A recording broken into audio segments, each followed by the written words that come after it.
Hello, ladies and gentlemen, and welcome to the Falcon and Winter Soldier Episode 4 Spoilers Review. I am the Why Do They Have So Many Knives, Travis Snell, and I'm joined by...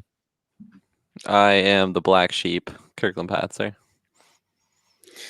I had one, but that's actually spoilers. I am the... Would you take it, Taylor Field?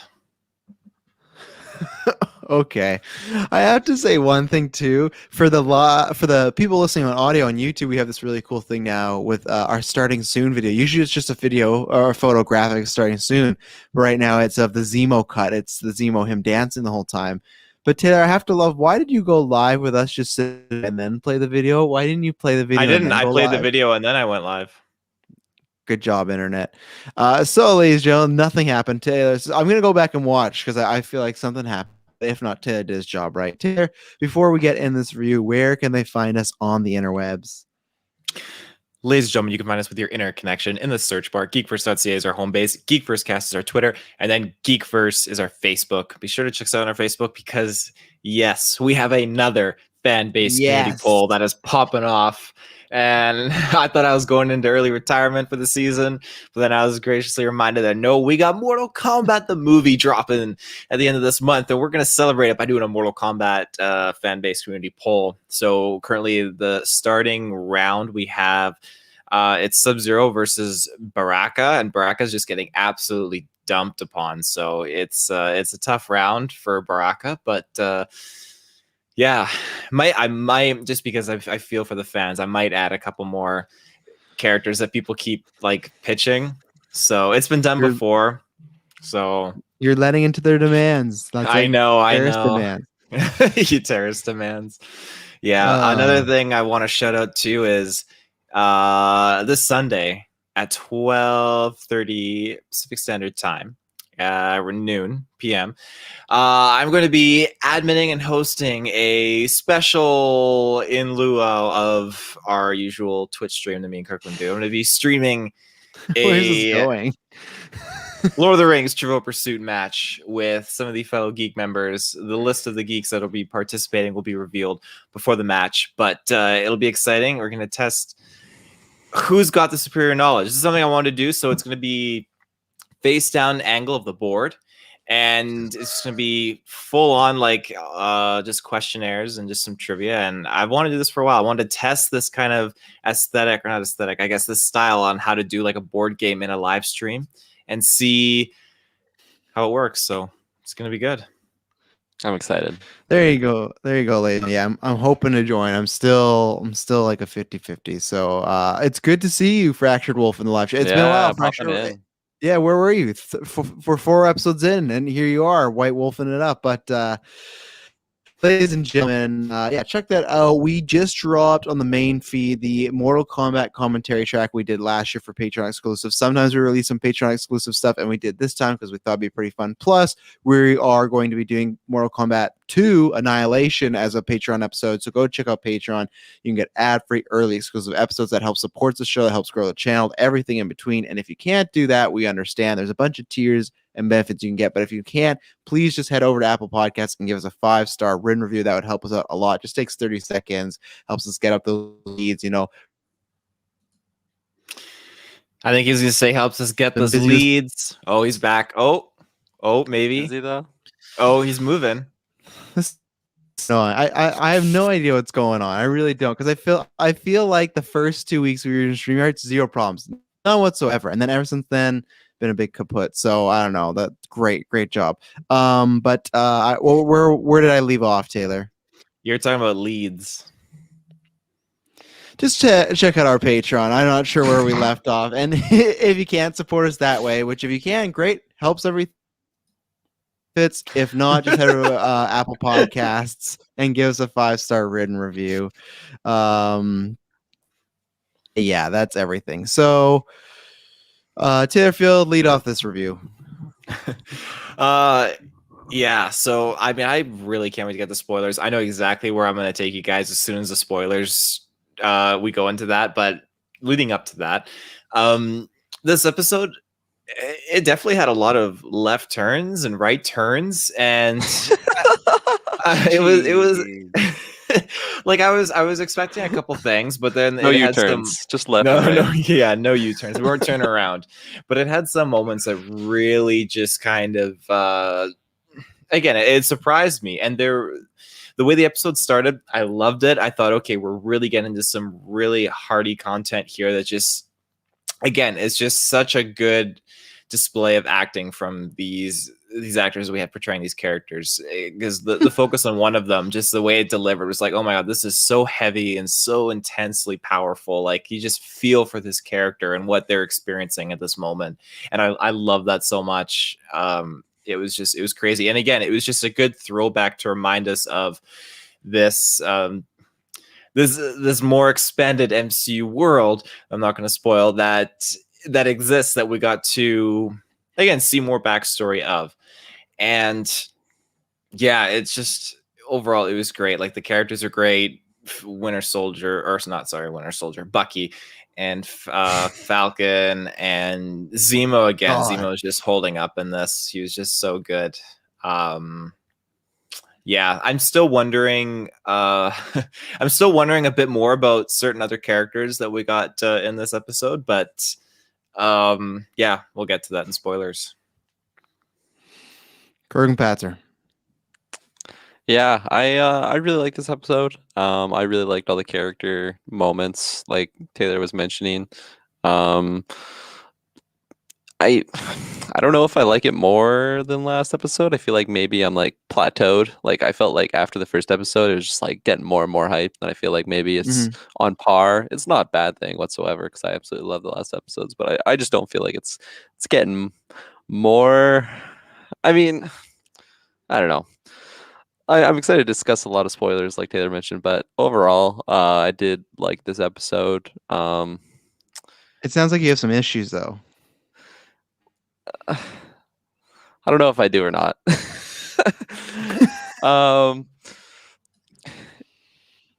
Yeah, I mean, overall, I liked what I got, and yeah, I'm scared to spoil. I'm in the Taylor zone. I'm dancing around all these spoilers. But were there any U-turns for you, or was it all left-right turns? There was no. Yeah, I think it was mostly right turns. Maybe like 1 or 2 left turns. No U-turns. But yeah, overall, I thought this was like I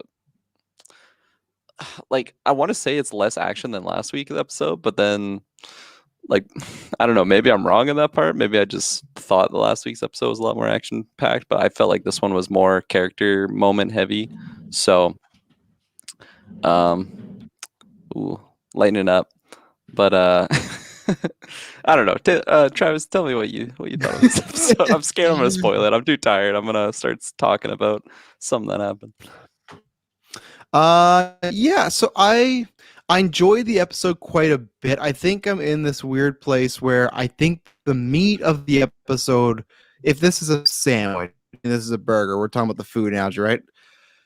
I like the meat or the veggie burger inside the burger, but I think all the stuff around it, I'm a little questioning of why was this placed here? Why is it there? I think for me, and it's weird because we talked about this last week. Oh, we got so much time left and we only have two episodes left. I feel like there's some things that are a little rushed that happen in this episode and a little clunky for me. Like I said, I think the bare bones of the episode I really enjoyed, but I think there's some stuff we're getting to really fast.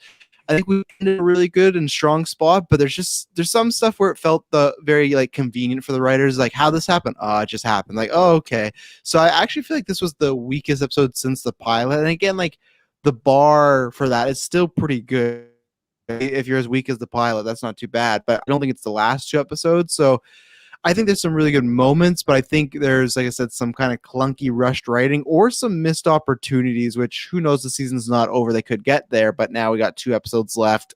And yeah, I think either the pacing was a little off for me, or you could have, like I said, maybe even fit this somehow into another episode. I don't know. It just feels for me was a little rushed, but I think we got some really great character dynamics going on, especially with 2 characters in particularly, especially after last week. There's one character that I was wanting a little more from, and I think we got that. So yeah, I enjoyed the episode. I'm excited to talk the Ned Fluffle episode. Lots of stuff did happen, but I was I don't know, maybe a little taken back by some choices in the way we got there. So anything else non-spoilers, we open the scan up. Let's open it. In the head. We're gonna take our first ad break, and then we're gonna open it like a can of whoop ass. We'll be right back. We are what? What was that? Are we? It's not what you want. That's so perfect. I'm sorry. Oh, ladies and gentlemen. You're that's gotta take go over the podcast. Yes. Oh man, the timing. I wonder if he stopped paying his Shaw bill and they're just like cutting his internet back. Fractured Wolf, yeah, I'm glad you got that. Oh, that's gotta go in the bloopers. Am I back? Oh, Travis, so I don't know if you can hear me. I hope you can, but literally what you're like, we are, and you blanked out. It was too funny.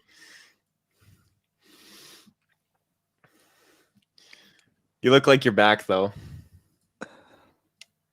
Okay, you take over. I'll be back. Okay. So where I want to start this off is I got those two good. So where I'm going to start this off is with John Walker specifically and his character and the development that he had in this episode. So there oh, we're clipping it, Fractured Wolf. There's one moment where I'm going to save the moment that made me like break down laughing for when Travis comes back, but like his character, like he was just losing it in this episode. Like I really enjoyed seeing that. And I feel like there's one moment when he handcuffs Zemo and Zemo's just standing there. I feel like Zemo's just sizing him up, waiting to get into his head. Like he could just see this guy's just like a fucking wreck. He's just pacing. He can't wait 10 minutes. Like he's just going absolutely bonkers. Totally on edge. Yeah. No, 100%. Yeah. I 100% agree with you. I remember, I think it was around that point actually when he's handcuffing Zemo and you know, he's just like irritated. He's like just pacing, like just nervous. And I'm like thinking about like how this is supposed to be like the perfect soldier. You know, he's won 3 Medal of Honors. Like this is really the best we got. And he's just like a nervous wreck. And then I'm just like, I'm thinking about like the character moments that we had, or like the moments that we saw when he was first introduced, where it was like, this guy's a good guy. And we're like, you know, some of us, I don't know if all of us, but like, for me personally, I was like, man, maybe this guy isn't that bad, you know, and like we're sort of liking him, but like I feel like we haven't really had that since. Like it's just been all like asshole traits that we've been shown for John Walker. Mm-hmm. And in that moment, I'm like, I'm just so not even in his camp. Like I was not, like, because of the last was it last episode when he's like, just get out of my way? Or was that the episode prior? I think that was the episode prior. I think that was the prior, yeah. Yeah. So like since that moment, I feel like it's just been like downhill on like likeness for him. And then in that moment, it's just like, well, I definitely don't like him no matter what. And then it just kept going like further and further down. I don't think it's gonna be able to redeem him in my eyes. I mean, maybe it'll be like a final sacrifice thing, but like I don't know. I don't think he's making it through the show. I don't know. What do you think? Well, I think that he'll make it. I think, if anything, the MCU is definitely saving their villains right now. As far as redemption goes, there's no way you're redeeming yourself when everyone and their phone records you smashing this guy's skull and with Captain America's shield. Like that final shot with like the blood on the shield, like that was menacing. Oh yeah. Fractured Wolf. He avenged them all. I guess he is an Avenger, isn't he? Yeah. I do think though. You make a good point, Fractured Wolf. I think like as far as like Zemo possibly killing him, Yeah, it's possible. I do stand by. I think that MCU is trying to keep their villains alive right now, but it's possible that. Well, it's hard to say. Like, what do you think, Kirkland? You think Zemo's still like? Because again, he got that touche moment when he's like Steve Rogers, touche, but he doesn't see anyone else on point with that. I mean, definitely not John Walker. Like, you know, if he can like find a little bit of respect for Steve, it's definitely out the window for John Walker at this point. So, I mean, yeah, like, because I feel like Baron is just like the perfect opponent for someone like John Walker, because it's just he just eats that type of like character of like trying to be a symbol. And John Walker is just not a perfect example of that. So he's like obviously already flawed. Yeah, like maybe Baron will do something nefarious, maybe pop him off, especially now that like once Zemo kind of finds out that he is on the super soldier steroids, whatever he took. I feel like he's really going to dislike him now because of that, because you saw how pissed off he was when he saw that. For a second, when he was like looking at it and like at them, like the vials on the ground, I'm like, oh shit, is he going to like pocket one of those? He's like, no, just fucking stomp them right then and there. I don't know. If that was me, I probably would have pocketed one. I totally thought he was going to like do a quick jab, but yeah, he just like throws on the ground and starts stomping away. Like, yeah, just absolutely bonkers. How did you feel about obviously Baron Zemo's kind of like treatment towards supers? Again, shout outs to Fracture Wolf's question. How do you feel about him kind of not being so aggressive to Bucky in that sense? Do you feel like Bucky is kind of falling in line to be that Steve Rogers like category that Zemo kind of has respect for? Yeah, I feel like his respect towards Bucky, if you can call it that, is like it's a lot different than what he had for Steve, I feel. Just because like Bucky was like literally like a Hydra like soldier, and like there was that sort of pairing before. So I feel like especially like when they first were face to face when Zemo was in prison, like he said to him like, if it means anything, like I am sorry, you know, like you were just like a byproduct of my work and like what we were doing there. So I feel like right then and there, like Zemo's kind of a sketchy guy, you know, not 100% trustworthy, but like I still feel like he was being genuine in that moment when he was face to face with them, and like I am sorry. So I feel like maybe there's some sort of like, I don't know, like he what's the best word for that? Like, I don't know if that's respect for him or just like he feels bad for him. So sympathy. Sympathy. Thank you. Travis out of nowhere helping me with my words.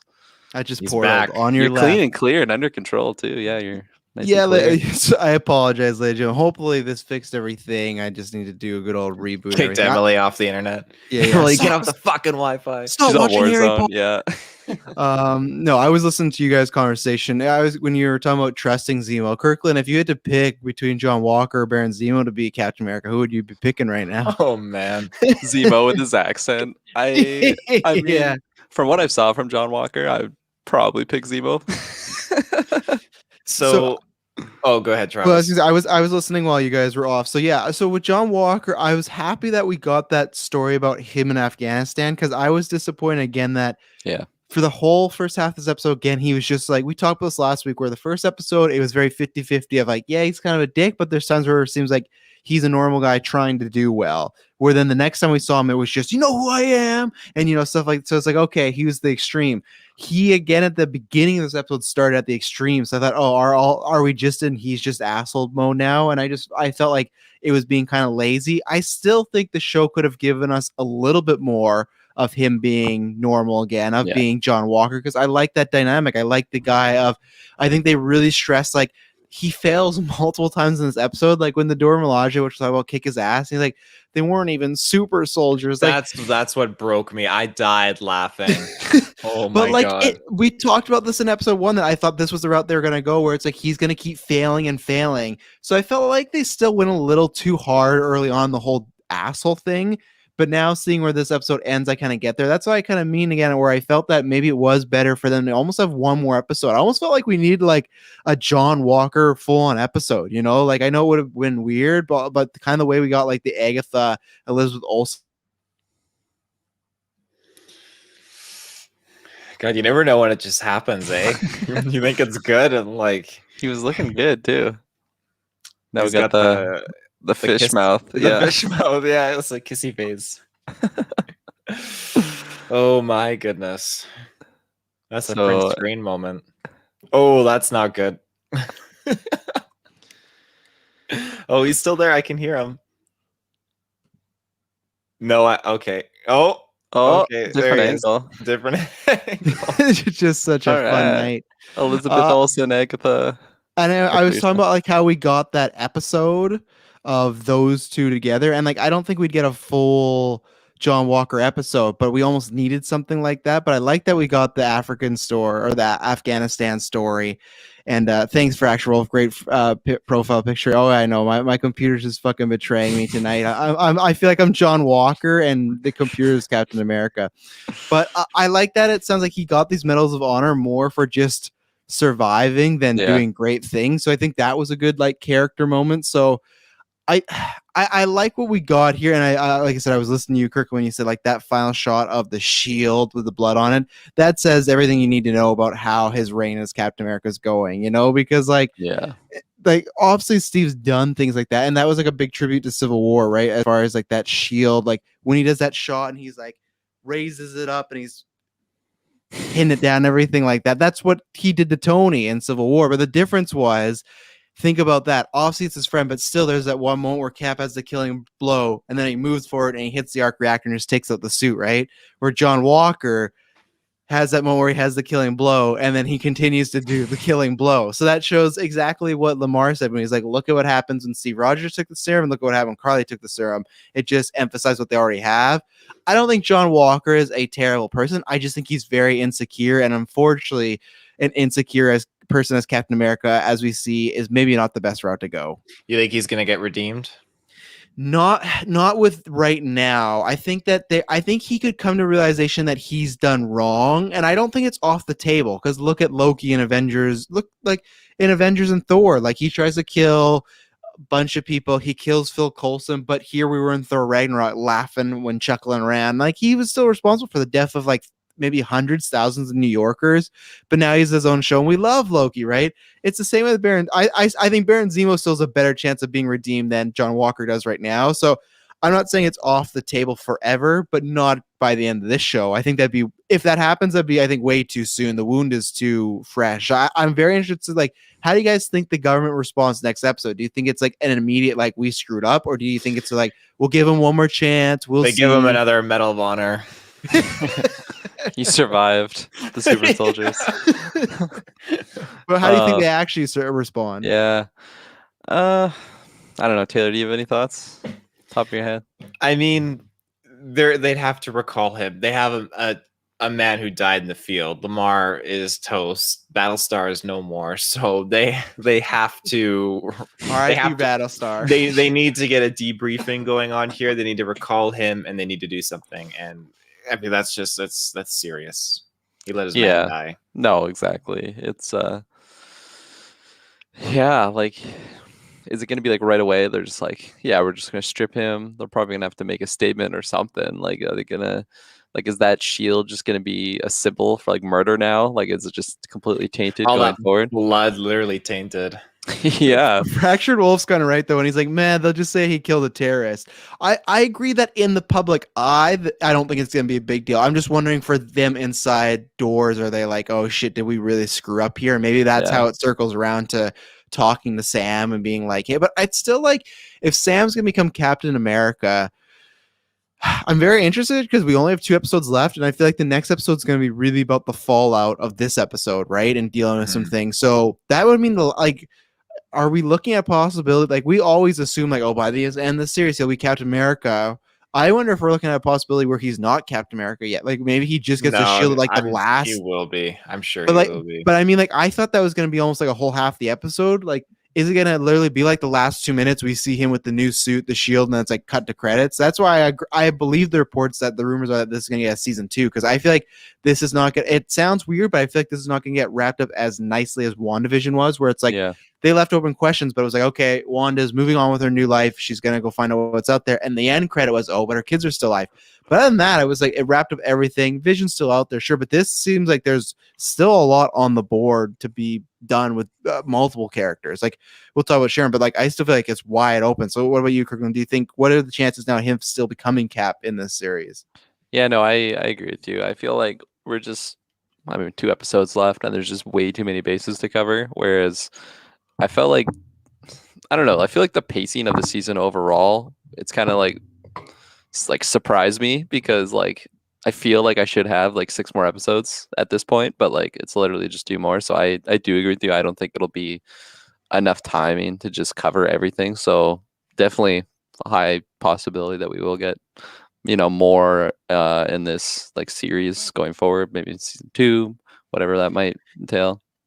And because so it's so funny that like I mentioned it last week, we talked about Sharon as like the power broker, and then when I woke up, apparently it was like the most popular theory in the world. Everybody was like, she's the power, it's the new Mephisto, like she's the power broker.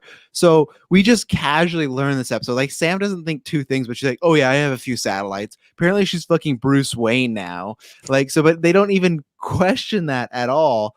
But the thing is that I feel like she's going to be set up as maybe the antagonist for season 2, that we'll get that reveal of her being the power broker. Because I feel like if we have to deal with the Flag Smashers, John Walker, and her as the power broker, and this was just a 1 season, I think, and Zemo, that's 4 huge things. And even I feel like we're going to come back to Isaiah Bradley. That's like 5 huge things we're going to have to wrap up. I know we still have about 80 minutes, so a full hour, maybe more so, but I still feel like that's like a lot of things. So I could see Sharon at the end being revealed like in an end credit scene that she's a power broker, and then next season we deal with her being the antagonist or one of the villains, because I feel like there's way too much going on for her story. What about you, Taylor? Do you think that, well, where are you as far as her being the power broker? Because we talked about that a little bit last week. Are you on board with everybody else? Is she the new Mephisto theory? Like she's the main villain? And do you think that she could be kept for next year as a potential bigger antagonist, and this is kind of the setup for her?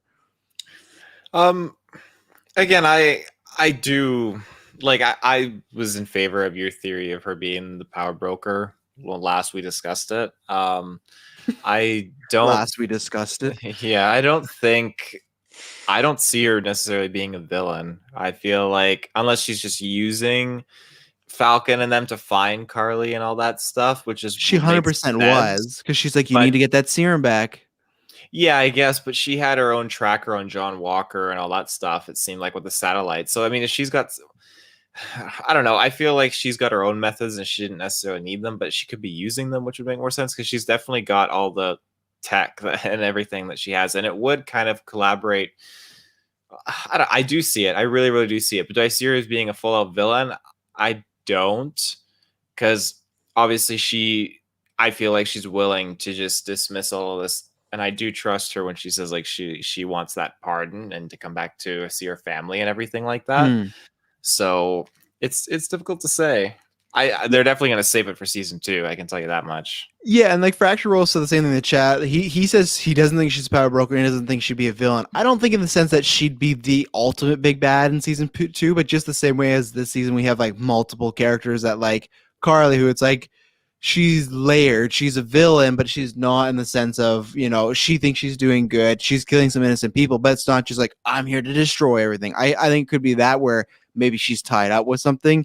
She may get that pardon, but it's just like, we'll see. I just think if now what they've done with the character so far, if she just gets pardoned at the end of this episode, end of the season, she just goes back to regular life, it's going to feel a little strange. So I don't know. Maybe that is the answer. Maybe I'm overthinking it. It's just like when she's saying she has satellites, it's like, okay, I feel like her power level is going up each week, Well, I feel like every time we saw her too on screen, there was some just like, I don't know, kind of sketchy things going on. Like the first time when she's on the phone. Yeah, when she's on the phone and she's just like walking by like literally a full army with like dudes like full up, suited up, and like she seemed to be in like a position of power. Yeah, like they were like all the bosses here, like that was the effect I was getting from former SHIELD agents. And then yeah. And then when like she's back at her crib, when she was on the phone, It looked like she had like a bloody lip or something. Like I don't know if that had happened like during the time that she was on the phone or yeah, like she had a bruise on her forehead earlier too before the bloody lip. Yeah, so see, I don't these know. aren't good vibes. Yeah, no, it's definitely a red flag there. And have you heard about the phone theory? What's that? No, I have so not. After Knives Out, I don't know if you remember, but Rian Johnson, who directed that, congrats to him getting all that Netflix money for the sequels. He sent a tweet that a character in that movie who is a bad person didn't use an Apple iPhone, and he revealed that Apple doesn't let villains use iPhones. Sharon Carter's not using an iPhone in this show, so of course, it could just because she's mad or poor or anything, but that is a big thing where apparently Apple does not let the villains use iPhones, and she's not using an iPhone. So people have taken it as like another kind of like, oh, here's another sign. So I do think, like I said, I don't know if she's the main villain, but I 100% do think she's the power broker, because like you said, bruised up. When she walked around, there was like 5 or 6 dudes with just like heavy machine guns looking like they're going war zone. It's like, she's not just like surviving, she's taking over here. Like, this is not like to me, this is perfect as far as like other people are dying off. Shelby, who had terrible window space, she's gone. So she's moving up stock. And then like, if she wants a serum so bad to sell, like, I just feel like there's so many drops here that even if she's not the power broker, I don't think she's going to just return back to normal life. And I feel like she's slowly taking over. But I feel like her being the power broker is just the easy way to wrap that all up. Big. Okay, this is why she'd say Madripoor have all this power. And then we can kind of go from there, because I don't like even so her phone call with Sam. And then in this episode, we had the power broker telling Carly, like, you got to come back like with that serum or I'm going to kill you. We've got that many times. I like, it sounds weird, but that almost feels like it's Sharon Carter saying these things. It feels very direct, the same way she was direct with Sam, like, hey, I need to get this serum back, or we need to find it. So I don't know. I'm on the bandwagon that she's not up to good things. Yeah, I mean, Taylor the double finger. Wow, he's doing that meme when it's like one finger and then 2 fingers. So Travis's photo from earlier, that screenshot. I just want to shout out the fact that villains can't use iPhones. I just think that's such a mistake, because honestly, like, if I saw Baron Zemo using an iPhone and I didn't have an iPhone, I totally would get an iPhone. Like you have so much potential for villains to use iPhones just to look so cool. That's a horrible marketing mistake, but it's whatever. Yeah, good points, Travis. Thanks, sir. Yeah. Go ahead. Yeah. I was gonna just like double up on the sketchy Sharon. I don't know. I'm definitely in Trav's category, because I just felt like even like what she was saying on the phone. I can't remember the specific line, but it just sounded like she has plans going on. Like it seems like she's busy. She's not just at home on the couch chilling, like waiting for her pardon. Like, she's got plans. So I feel like even if she does eventually get that pardon, I feel like she'll maybe use that for like a strategic advantage on something. I really feel, America. Yeah. Yeah, exactly. I just feel like sketchy #sketchy Sharon. Totally #sketchy Sharon. Never started that. Good one, Fractural. Yeah. #sketchy. And I'm gonna laugh if by the end of the series she's nothing. She's just a good girl. The Mephisto thing again. Yeah, it's like we said in episode 3, like, oh, we're gonna laugh and Mephisto's nothing, and he was nothing. He's not real. So yeah, sketchy Sharon. She's just making like a shopping list. Those guys are just her friends, and we're just like, look at these fucking thugs with these guns, Let's take our second ad break, and then we'll figure out where we're going to go to next, which I think I have an idea. And we're back. So let's talk about Baron Zemo in this episode. So I want to get a few things out of the way that I didn't like as far as Zemo goes, and it's nothing to do with him or the character. Big congratulations to Marvel for releasing the Zemo cut. It took DC 4 years to release their cut. Marvel only does it in 1 week, but great. I'm with you, Taylor. Like the finger movement too, like good stuff. But so I like everything we got this episode. It's him, I think, more, being #sketchy Baron. But like last week we said he was pretty much just a helper / comedic relief. And then when a scientist was going on about being God and stuff, that's when he snapped back to old Zemo. I feel like at the beginning of this episode, he was very much already old Zemo, like the way he was playing them, the way he was lying to them about what the girl said. And it's interesting because at first they played off to the viewers like he wasn't going to tell them what the girl said. And then he eventually did. So I don't know if they just did that. He didn't say everything, though. I think he's still holding on to more.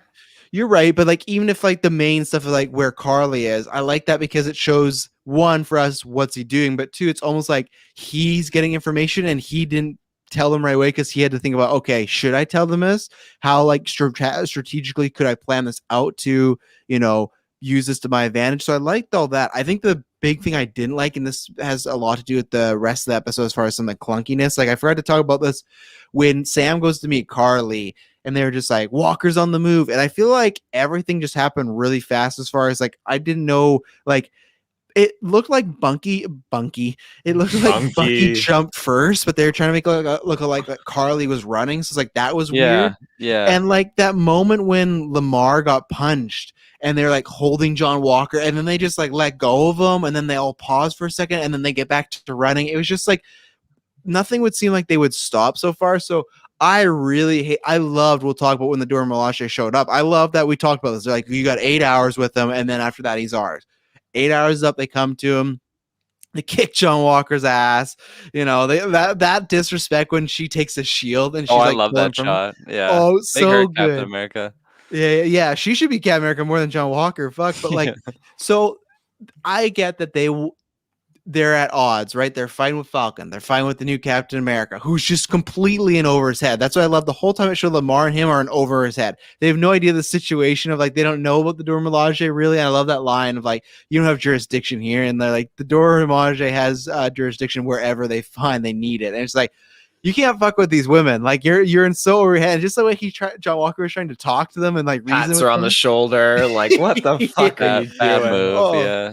But like, I hated that. I get that they're fighting in all intents, but the fact that Zemo literally just walked out of the room to get away, just walked, and then like, it just made everyone seem dumb in that room. It just seemed like, hey, for a second, not one was like, look, he's going away. Let's stop fighting him, get him. It just felt like too convenient again. There's just multiple times in this episode where it's like, okay, how are we going to do this? We're just doing that. It felt like that with Carly a few times. It felt like that with that. So yeah, actual Zemo, I liked everything we got. I like that he's missing. I think we're going to find him next at maybe the graveyard of his family, because I did like he mentioned his son, because so far we haven't got much talking about his family, and that's, I mean, like, I think we're slowly peeling back Dancing Zemo. You know, we're going to get more of that villainous Zemo, but even though I still think there's a potential redemption, whether that's him joining the Thunderbolts and kind of redeeming even against his will. But yeah, Kirk, what do you think about Zemo in this episode?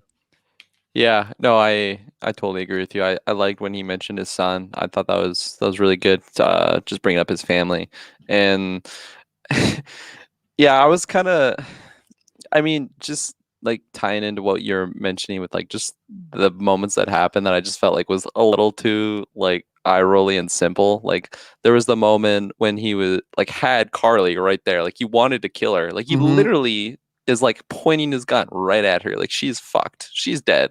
And then he just like it sounded like that was his goal. Yeah. Like, and then he just stomps all the vials and like, she just like has time to like run all the way up the stairs and out. And like that happened a few times where I was just like, come on, people, like, you know, your goal, like, okay, Lamar got fucked up, but like still the mission is to get, like, she's literally the terrorist in their eyes. Like you'd think that she would be the goal and then shake Lamar after. And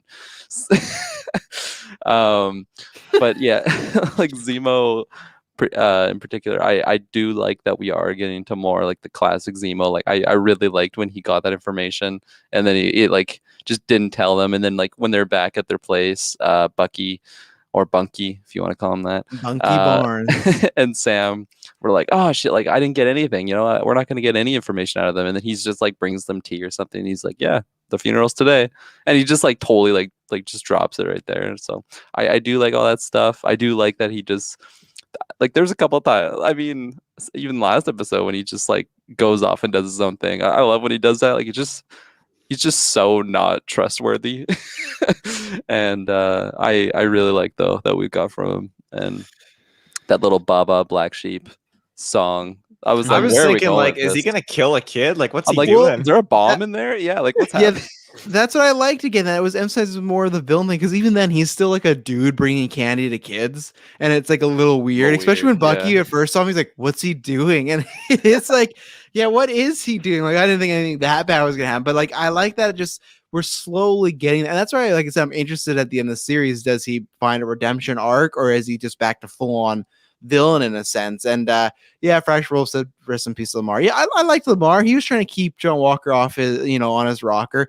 I did actually love as like a hype oh shit moment. Like when John Walker started to run after the terrorists after Lamar was dead, you knew like this is not going to end well, because he's all fucking super soldier serum up. And I guess we didn't, maybe you guys mentioned when I got fucking kicked in the ethernet, but when Zemo was stomping all of those, that's how John Walker got the serum, because John Walker fucking just concusses Zemo and throws the shield to his head. That's like that full on concussion. He definitely needs to see a doctor. But like, so when Zemo was stomping all of them, he missed one, and then that's how John Walker got it. And they had talked about before, like, would you take the serum? That episode, that question was asked like 5 times to different people. It was asked to Lamar, it was asked to Sam, it was asked to Falcon, it was asked to him. Like Zemo was asking it. So, but that's how he got it. And were you surprised that we didn't see that on screen? Because I wonder how I guess it's just like a shot now, because we like obviously it's been a long time, but the only 2 serums that we saw before the show was Bucky, who was experimented on by Hydra, and then Cap, who went in this big fucking machine. So it's like, I guess, is it just literally a liquid you just take in this version now, the serum? I was expecting we were going to get to at least see that moment where he took the shot or something and then see him transformations. I think that was a missing point. Put it up the rear, I think, is how like a suppository. Lamar, can you help me? And he's just like, what are we doing here, Cap? Like, oh no, yeah. Just like the old sports days, we gotta inject it in his ass like a steroid. Like he's like, come on, big guy. But and the other thing I'll say that was a missed opportunity, because I feel like we're not gonna get now with him on the run, and was obviously John Walker committing murder and on video, so might be in trouble. We only got a little interaction of John Walker and Zemo. I think they missed an opportunity there of a lot more. I think, especially with Zemo's kind of history with Captain America and like what happened in Civil War, I think he could have pushed his buttons a little bit. And I felt like sizing him up. Like when he handcuffed them, he was looking at him. Yeah, so that's why I'll hold judgment till the end of this series, because maybe it's coming. I just thought if it doesn't come, that was the perfect opportunity when he was handcuffed for them to have a conversation right there. Just even if it was one scene, that's all I needed. But it was just kind of a little back and forth, nothing. I just thought like he was going to, like, especially in this situation, John Walker was getting amped up. Zemo could have even more been like pushing him, like, yeah, you're probably right, but you're just the replacement. You're just like, it could have really emphasized a bit more. So I think they missed an opportunity with Walker and Zemo to do a lot more character development there. But Taylor, what did you feel about Zemo in this episode? I loved him in this episode. I love him in all these episodes again. Like, I'll never forget just that comment I saw on Twitter of just him dancing in the club. And it's just a guy like, yeah, family dead, country destroyed. And he's like, just dancing. But anyways, yeah, he's so good. He's just going back to his roots, his old Zemo, and he's devious. He slips this little kid a €500 and just, gets his way to the funeral. And again, I should be surprised that I thought the handcuffs would hold him, but I shouldn't. I am not surprised, but I should have been surprised that he slipped out of the cuffs. I shouldn't be surprised, but I am. I think. I think one of those. Yeah. So, it's late, almost 2 a.m. Yeah, he got out of the handcuffs, and I chuckled at that. Him sneaking out during the fight, though. You have 4 people going against 3 of the Dora Mirage. I remember the first part. I can't remember the second part. Dora Milaje, yeah. So there's 3 Dora Milaje, and made it sound like a Delisco pizza. Yeah, I'm like, I want to order one of those. Not delivery. Yeah. Not delivery. It's Dora Milaje. It's Dora Milaje. Yeah. So that's what they have in Wakanda.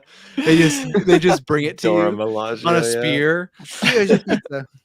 That scene where he's just standing watching. Okay, like who's gonna take me? Like, and I feel like that It reminded me of a scene from another form of media, or I can't remember. Oh, it was from Trailer Park Boys when Ricky and Julian and Bubbles are in the river and they're just trying to pick like which government agency are going to arrest them.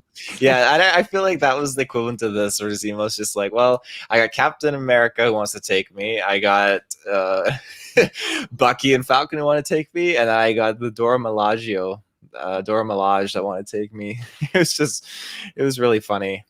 You didn't have a problem with how he got away? Just kind of snuck out the back door? No, this is his secret base. He's got secret exploits. I liked it too, because like they're all just scrapping with each other. He's just like drinking on his whiskey or whatever he had, and then he just like, okay, I'll finish my drink and then I guess I'll dip here. It's just I don't know. I thought it felt the character just waiting for his opportunity. Him. I just think it made everyone else look it wasn't right away. No, it would be Scooby-Doo-ish if it was right away. He took his time though. Like he built up to it. He was waiting for the moment. He didn't just like, I'm out of here, guys. Yeah, but like also like that happened multiple times in this episode. Like whether it was Carly that just ran away or it was Zemo, like like I felt like there was a couple instances where it's just like kind of eye-rolly how like the individual just escaped.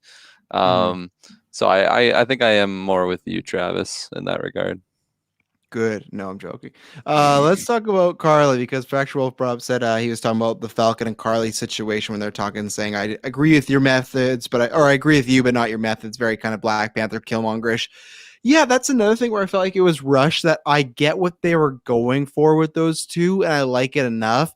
But it just jumped from we have one conversation to I'm phoning your sister to let's meet again. And when they met again for the second time, they literally said two things to each other. Then it was like fight mode. Here we go. So I feel like that was a little rushed, especially for the way of Carly being like, I like you. I trust you. Like you're good for this country. Like whatever she was going on about, like it was one conversation. It seemed like they did connect, but just was, I don't know. And even though so far I've liked everything they've done with the Flag Smashers, I almost thought the calling the sister was a little too like almost trying too hard to make her to paint her to be the villain. Like she's bad now. She's threatening kids. And like, okay, I get it. So I don't dislike all the stuff that happened. I think it was just the pacing of it, but I like their conversation. I do question though, like when she was at the funeral and she saw Falcon the first time, why she didn't book it or leave. She just kind of sits around and like, well, I guess I'll wait to talk to Falcon and see what he has to say to me. It was like, this doesn't really fit with anything that's happened before, in my opinion, but I like what they've done with them enough so far. I'm interested to see what happens. I guess she'll probably,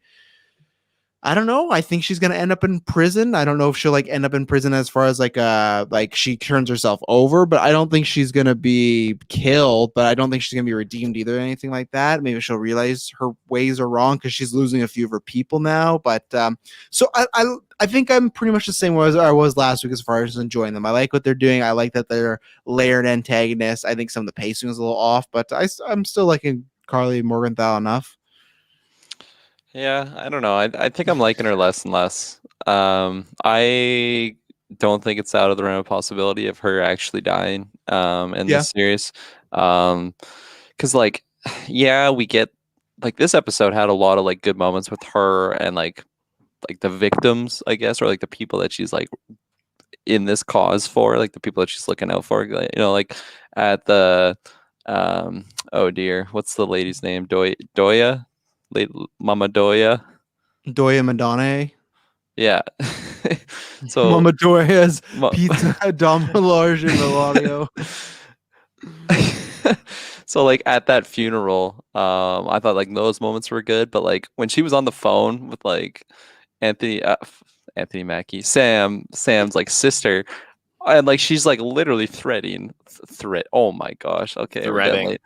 She's threading the needle here. No, she's threatening her and like the kids. And I'm like, there's no way that I can like root for this character when I'm seeing her do this shit. Last episode, I saw her kill a bunch of innocent people. On this one, like the freedom fighters. They were like on the phone, like the news, and it's like, oh yeah, one of them was like a new worker. He was a father of like 3 kids, whatever it was.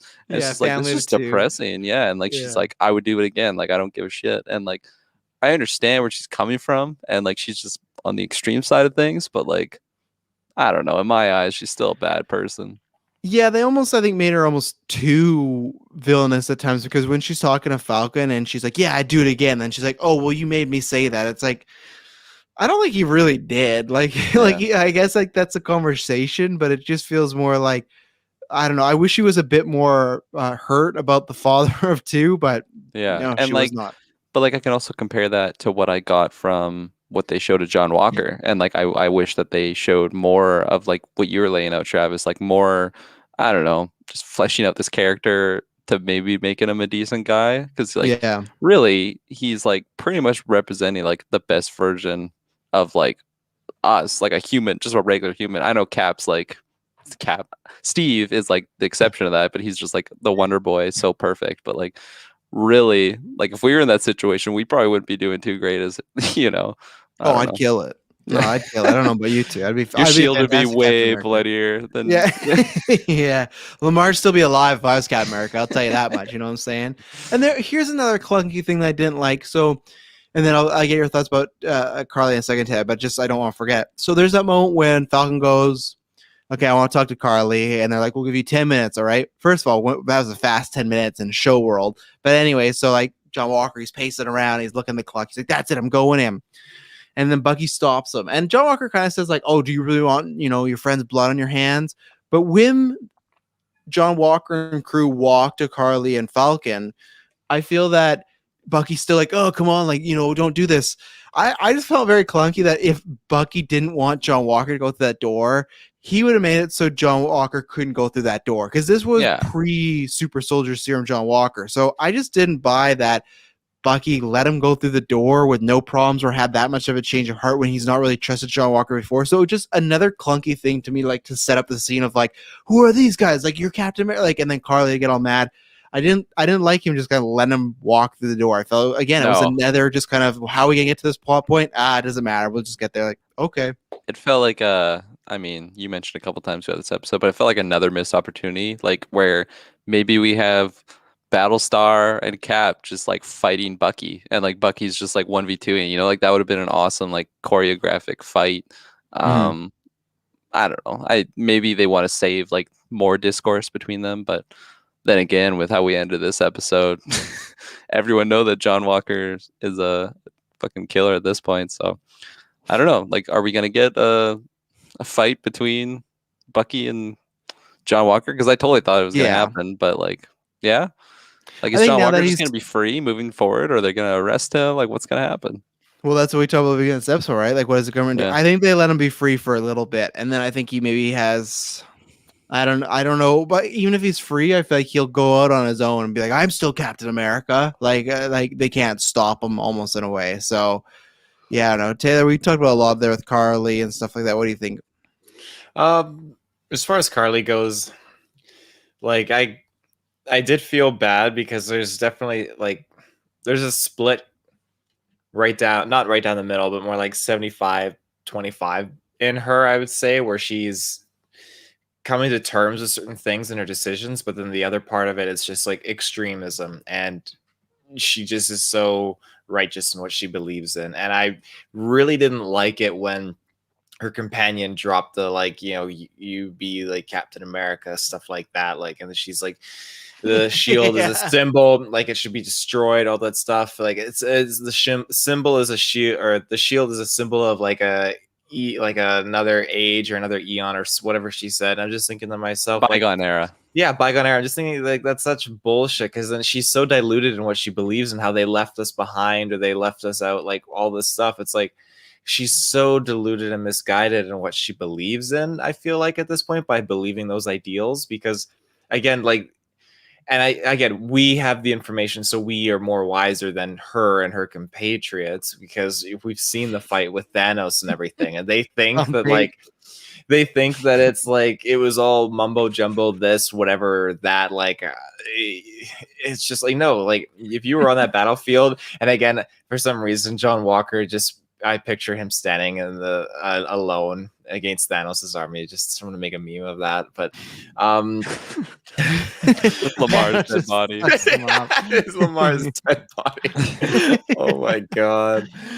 But no, Avenger assemble. I'm just fuck. You think he'd still die first, though, now? Because he has Super Soldier Serum, at least, Taylor. He'd still die first. Wow. Before we get started, can anybody let me off? I love that meme. love the Twitter for fucking memes like that. I did like when she said Biganera, like her accent made her say Biganera, like very, very, very cool. I liked it. I thought I had a follow up. I was gonna ask you not about the compatriots, but while you're yeah, go ahead. of that, I laughed so hard when they first went to like the funeral and they had Mama Danya. Like it looked like she was like shrink wrapped like in the car, or like it was just like a silk like sheet or something over her, but like at first I literally thought she was like saran wrapped, like she was ready to go in the freezer. We couldn't afford a coffin. And, like it looked like her nose was squished, and like it caught me off guard. I laughed because like it just jumped to her, like that was the first thing we saw, and it was like a shock value. I had to take a double take.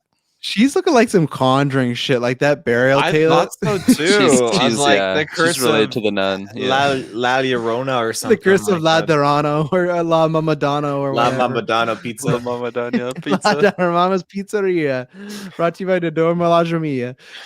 So the other thing I was gonna say is like when they were talking about her being Captain America, yeah, I didn't buy that either. I thought that was them trying to buy, like, I know not her being Captain America. Imagine that's the government's answer. It's like, well, John Walker didn't work out, so we're gonna make Carly Morgan giving you this great opportunity, Carly. Yeah, just her badass like ginger locks hanging out of the cap shield. But yeah, I was like, okay, I get what they're trying to go for, but I didn't really buy that either. Anything else on Carly? I have one thing I want to note though after Carly. Okay, go ahead. Yours. Note it now. I really, really like how, as a contingency plan, the Dora Milaje had a way of deactivating Bucky's arm. I thought that was that was so badass. I loved how like shocked he was too. I honestly thought he wasn't going to be able to put it back on at first, and then obviously rest of the series is one arm Buck. But like he just looked like so like scared and vulnerable in that moment. I love that. It was surprising. I wasn't expecting it to happen. I think Fracturosa starts a pizzeria instead of her mission fails. Yeah, pretty much. That's how it's gonna happen to Carly at the end of this. She's gonna be looking like Captain America with Peggy, but it's gonna be pizzeria. Yeah, I almost wonder, like, they almost should have kept his arm off for some of his incidences with John Walker, because that would have made sense why John Walker would have got the better of him, because he's just one armed. But he still wouldn't have. No, Winter Soldier just had some shit. Yeah, just yeah. He does his like the drop kicks like Liu Kang in Mortal Kombat. Bucky just like oh yeah. Bucky, I was gonna say, I think he got the best moment that he's ever gotten in the series is when he got to hear those words for the first time in the flashback. When they went to Wakanda, I was like, damn, Disney Plus. Like, honestly, yeah, we just saw like a little like side of it, like shot in the forest, but still went there. I'm like, okay, cool. Like, just very Wakanda. Nice. Yeah, but it's still Wakanda nonetheless. But when he got to hear the words for the very first time and not turn into the Winter Soldier, what a moment that was. And man, like, it's working this show, but I wish we got that so much sooner. I wish they found a place to put that in Infinity War or something, because like that moment hit so strong. It told us so much about the character and what he's been through. His reaction, and shout out to Sebastian Stan who killed the scene, but his reaction to finally hearing those scenes and realizing like he's not a fucking machine anymore. He's an actual person. He can do what he wants. So I wish, like I said, we got that in Infinity War, because I feel like I said for a while he's just been like, I'm Bucky here to kick ass, you know. So even that one moment would have done miles for this character, I think, in the other movies. But the fact that we still got here is great, and I thought that was a perfect way to start the episode, and like a nice little touch to show what their connection was. You know, he shout out Shuri as well, so well done. Yeah, no, I loved it. Just moi. Yeah, perfect. Just kiss. Taylor, you hated it. You told us. No, that was what I was alluding to. He's like, fuck, I hate Wakanda. Yeah. Yeah. Fuck the homage of me.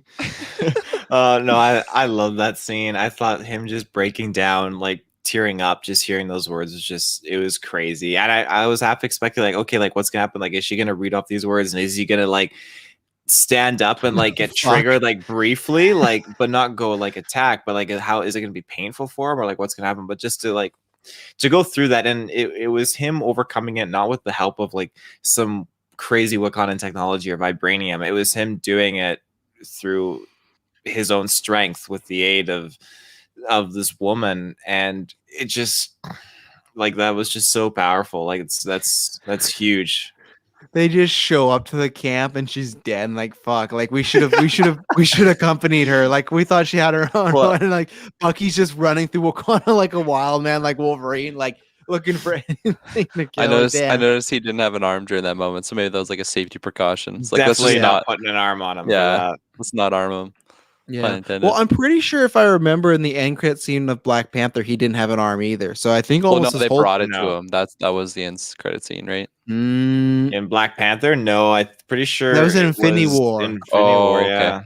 Yeah, in Black Panther, it's him waking up, and she's like, "How's the White Wolf doing today?" and everything like that. Okay. So it shows that maybe this whole time at Wakanda, they took off that arm. I guess just to be in case, because he's still super so like you said, he can still headbutt the shit at everybody, but still, it's one less thing to worry about, So, totally.